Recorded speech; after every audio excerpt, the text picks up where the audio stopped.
Welcome back to the show.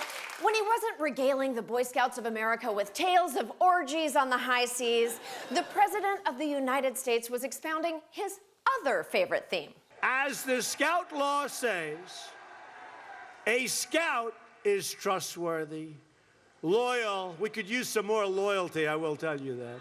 Wink. We all know who you mean, sir. Look, I have my issues with your antebellum house elf, but Jefferson Beauregard Antietam Sessions is nothing if not loyal to the Confederacy and to you. And how did you repay that sweet puppy dog devotion? The same way you always repay your friends, by publicly throwing them under the bus, or the truck, or the fire engine, or whatever oversized Tonka toy your babysitters roll onto the White House lawn. Vroom!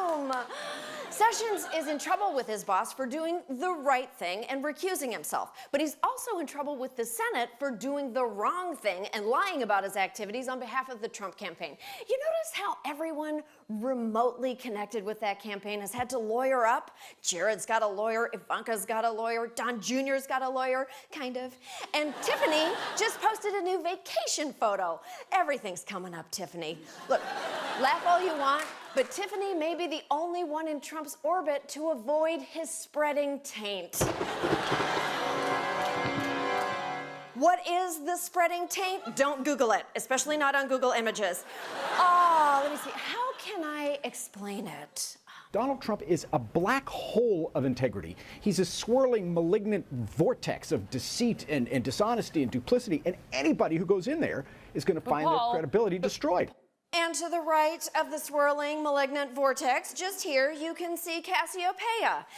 Remember a million years ago last summer when we watched Trump drag everyone he touched down to his level? How about a little hug for the Donald? He just got off the bus. Like a little hug, Absolutely. Well, let's hear Big Don. Donald. Don't worry about it, Don't worry about it, little Marco. Gentlemen. And with that, Marco Rubio did the impossible. He embarrassed the state of Florida. One of these guys lost his job, one lost his primary, both lost face, but somehow the alpha lout got away unscathed and is now sleeping in Obama's bed. Hopefully just sleeping, but the taint never sleeps. Before Sean Spicer became a punching bag for Trump and a punchline for America, he was a respected political veteran with principles. Whether you're Republican, Democrat, Independent, you have your integrity. I may tell a reporter I can't comment on something, or I'm not able to discuss that, but I've never lied. Because if you lose the respect and trust of the press corps, you got nothing. How sweet, whispered the taint. Send him out to lie in his first presser, for he is mine. Oh, and make it a lie about something incredibly stupid. This was the largest audience to ever witness an inauguration, period. Spicer is not the only casualty. Ever since America, in its wisdom, elected a confused creature who functions purely on instinct, decent Republicans keep stepping up to try and rescue him from his self-made crises. Don't be scared, little guy. I'm gonna take that off your head, okay? Oh, you gotta do it, but there's no way you come out of this interaction smelling good. Skunk's gonna spray you because that's a skunk's nature. Just like grabbing pussies without consent. Skunk can't help it. By the way, there are way too many Pepes in this White House. There's a whole book about it I keep meaning to read. What was I talking about? Oh, right. Remember when General Flynn left his national security advisor position to spend more time with his defense attorneys? It was hard to find a replacement. And the president's round of interviews comes after a top name for that job took himself out of contention, as we mentioned. A friend of retired Vice Admiral Robert Harward tells CNN Harward referred to the offer as a, quote, expletive sandwich. Oh, a cunt sandwich? It was such a relief when H.R. McMaster agreed to eat it. He's a highly decorated general, maybe not as decorated as Sheriff Clark, but still pretty impressive. General McMaster has served in Afghanistan and Iraq. He is a warrior.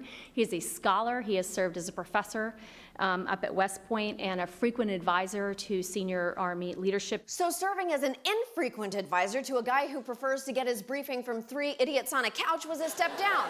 But McMaster served with honor, right up until Trump blabbed secret intel to his Russian house guests, then used him as a human shield. The story that came out tonight, as reported, is false.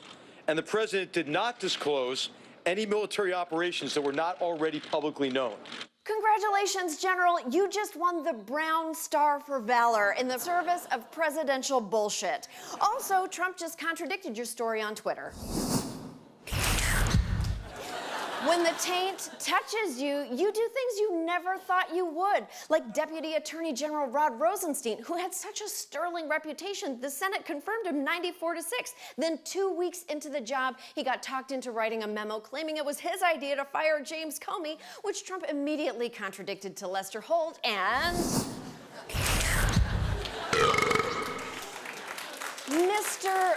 the Mooch, you just got here. You seem like a nice guy, and I get that taking selfies on Air Force One is really, really exciting for you, but you need to save yourself before it's too late. Did the president tell you, get rid of this guy, he's one of the leakers?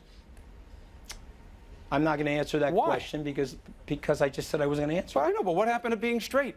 What happened to just, I'm not going to obfuscate? I'm straightly not answering your question. Oh, shit. That taint's not coming out. We'll be right back.